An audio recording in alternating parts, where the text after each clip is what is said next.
So if you're storing your inflatables in a warehouse, I highly recommend you find yourself some pallets. I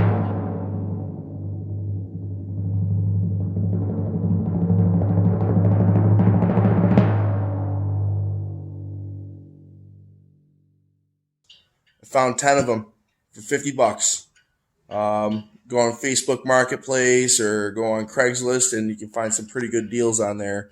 Just looking for used warehouse equipment. I got the pallet racking from a guy that tried to charge me $20 for each one of those.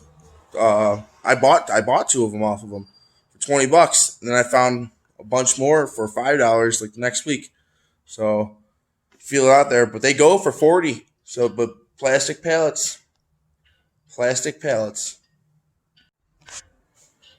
So the reason that I use plastic pallets instead of wooden pallets is they last a lot longer and they're a lot more durable, especially for these bounce houses.